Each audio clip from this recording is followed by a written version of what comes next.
Hola chicos, ¿cómo están? Espero que se encuentren muy bien el día de hoy. Bueno muchachos, vamos a continuar con nuestras clases de bases de datos.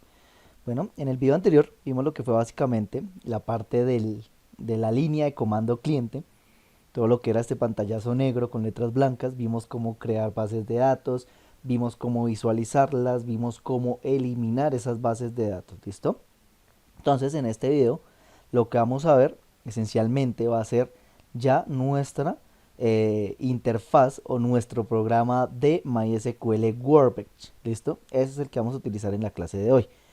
En este video entonces, en el video anterior vimos cómo crear la conexión a la base de datos que lo hicimos. Yo creé una nueva conexión que se llamaba prueba. Ustedes crearon pues allá también un ejemplo en sus equipos que se llamaba prueba. Entonces ya vamos a empezar a utilizar lo que viene siendo el entorno gráfico del Workbench y vamos a crear pues bases de datos dentro del Workbench, ¿listo? Entonces, ¿qué hacemos? Simplemente teníamos el mismo ejemplo del video anterior que era el de la prueba, el de prueba, vamos a abrirlo, les va a pedir la contraseña, la misma contraseña que les pide también cuando van a entrar a la línea de comando cliente. Aquí simplemente ingresan la contraseña que crearon en el momento de, o que colocaron en el momento de instalar y de configurar el MySQL. Yo voy a colocar la contraseña y le digo que ok, ¿listo? En un momento va a entrar ya lo que viene siendo el entorno gráfico, que es este que tenemos acá. Mucho cuidado, les comentaba en video anterior que hay que tener en cuenta de que estas opciones de acá estén de manera activa. ¿Cómo así manera activa? Para hacer que está activa o que está funcional es porque tenemos relativamente, están de un color pues brillante, no están opacas, entonces eso nos indica que está activas las herramientas que vamos a utilizar. En este caso pues vamos a utilizar la de ejecución que es este que tenemos acá, que es el trueno, el rayo. Entonces nos tenemos que venir a la opción que tenemos aquí en esta parte de arriba, mucho cuidado, esta opción que tenemos acá que es como una especie como de tambor con un signo más y nos dice que dice crear un nuevo schema conectado al servidor o una nueva base de datos conectada al servidor. Mucho cuidado, es esta opción que tenemos acá que parece un tambor con un más. Venimos a esa opción de ahí, hacemos un clic y al dar un clic nos pide que coloquemos el nombre de la base de datos. Mucho cuidado, vamos a tratar de colocar un nombre o vamos a colocarle el nombre a esa base de datos que no coincida con los que creamos anteriormente. Anteriormente creamos uno que se llamaba prueba 2, prueba 3 y prueba 1. Si nosotros creamos, y hay que tenerlo en cuenta, si nosotros venimos y creamos, por ejemplo, una base de datos con un nombre que ya tenemos, prueba 1, guión bajo 1, con el mismo nombre como está acá, prueba-1. Entonces se van a dar cuenta que al darle a aplicar nos va a salir un error. Dice que por favor haga cambios en este objeto. Entonces no nos deja crear la base de datos, ¿listo? Entonces tenemos que crear, va a crear una base de datos con un nombre totalmente distinto. En este caso, prueba 1, prueba 2, prueba 3, la que vendría quedando disponible sería prueba 4. ¿Listo? Entonces coloco un nombre que no coincida con las bases de datos que tenemos y simplemente le decimos aplicar, ¿vale? En este momento nos sale esta opción que tenemos acá, le decimos que sí, que aplicar y le decimos que finalizar, ¿listo? Para volver otra vez a mirar o para poder visualizar aquí en el Workbench las bases de datos que tenemos creadas, tenemos que venir a esta parte que dice acá Query 1. ¿Listo? Esta pestaña que tenemos acá que dice Query 1, vamos a hacer un clic sobre ella. ¿Y cómo visualizamos los datos que tenemos? Voy a cerrar la línea de comando, ya no la voy a utilizar más. Entonces para visualizar las bases de datos es exactamente igual. El mismo comando que aplicamos en la línea de comando cliente y vamos a decirle que déjeme visualizar o show databases punto y coma. ¿Listo? Aquí hay que partir de algo. Aquí ya no funciona con el enter como funcionaba en la línea de comando cliente. Si nosotros le damos enter, fíjense en que él hace un salto de línea, pero no nos deja hacer absolutamente nada. Miren que no se ejecuta nada. Entonces para ejecutar esa línea de comando que yo estoy indicándole aquí al Workbench, que es déjeme visualizar las bases de datos, tengo que venir a la opción del rayo que tengo acá, el trueno, ¿listo? Ese es el que me ejecuta lo que viene siendo la línea de comando que yo coloqué ahí o en donde está el puntero situado. Le digo enter y fíjense que aquí en este momento voy a sacar un poco esto hacia un lado para que lo vean pues de mejor manera.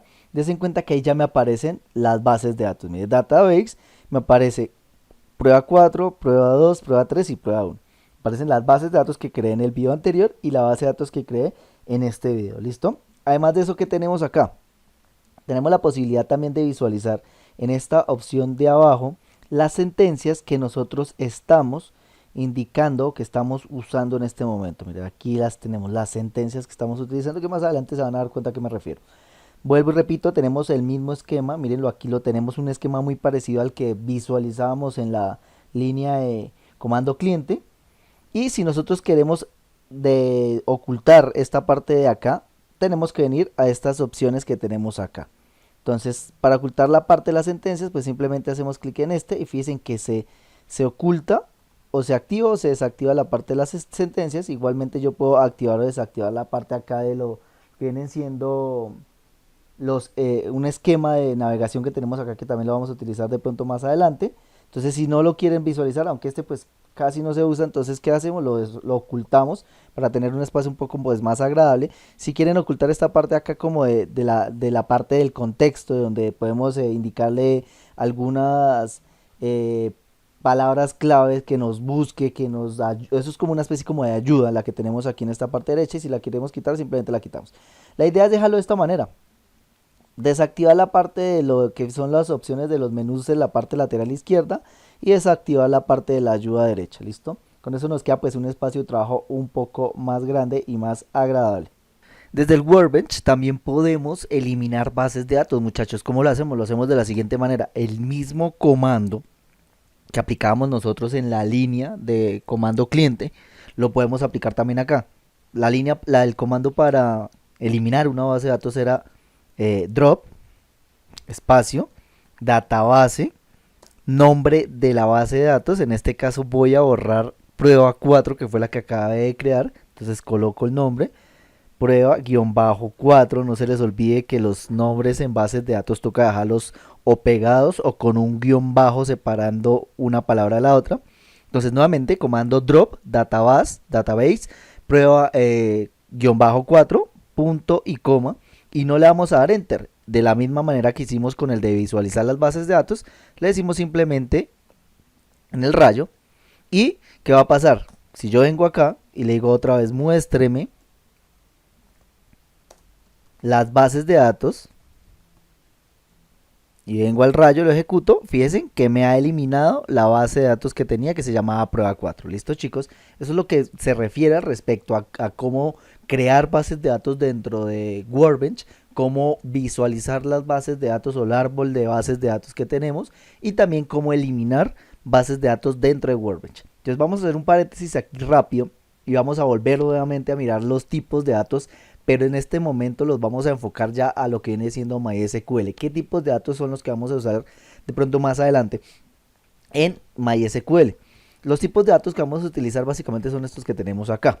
Tenemos los tipos de datos alfanuméricos, en donde ya numéricos, en donde ya saben que son solo números. Tenemos el tipo de dato, vamos a empezar simplemente de arriba abajo, desde el más grande hasta desde el más pequeño hasta el más grande. Tenemos el Tiny Ink, el Small Ink, el Medium Ink, el Ink, que ya lo hemos utilizado varias veces en bases de datos y en otros lenguajes de programación que vamos a utilizar, el Big Ink y el Float, listo, que ya sabemos que es para tipos de datos con decimales. Entonces, vamos a lo que viene siendo el Tiny Ink, que dijimos que era el más pequeño, y vamos en orden desde el más pequeño al más grande, y nos dice que es un número hasta de 127 caracteres, o sea, nos permite almacenar 127 caracteres, una base de datos que tenga como base la parte del Tiny Ink, listo. Entonces 127 caracteres, este normalmente se utiliza para la edad, después sigue el Small Ink, que nos deja numerar hasta 32.000 artículos o caracteres dentro de la base de datos. Después nos sigue el Medium Ink, que es 8 millones de usuarios que se pueden conectar a esa base de datos. Y aquí ya estamos empezando a hablar de bases de datos ya muy robustas, por ejemplo, la base de datos de Claro, la base de datos de Movistar, la base de datos, no sé, de Telmex, de una de esas empresas, en donde se alojan muchísimos datos de distintos tipos de usuarios. En este caso, Medium Inc. nos deja 8 millones de usuarios ingresar o interactuar en la base de datos. Nosotros no vamos a alcanzar a llegar a este tipo de nivel. ¿Por qué? Porque básicamente lo que nosotros vamos a hacer, como en el ejemplo, el esquema que les mostré en el video anterior, vamos a hacer un ejemplo pequeño en donde simplemente un usuario ingrese cierta cantidad de artículos, el valor del artículo, la fecha en la que se generó el artículo y demás. ¿Listo? 8 millones de usuarios, Medium Inc. para bases de datos muy robustas. Ya se viene Link, que también de pronto lo usaremos, se viene para 250 millones de usuarios, o sea, ya es muchísimo el tráfico que va a tener una base de datos configurada con este tipo de variable de datos tipo int. Y la int ya estamos hablando que es desproporcionada, 300 mil millones de usuarios, ¿listo? O sea, estamos haciendo una comparación de que podría cada una de las personas del planeta hacer uso de una base de datos que esté configurada con el Bing Inc.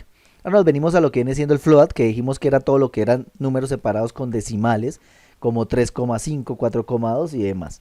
Nos venimos a los datos alfanuméricos, que ya vienen siendo relativamente los caracteres de tipo texto.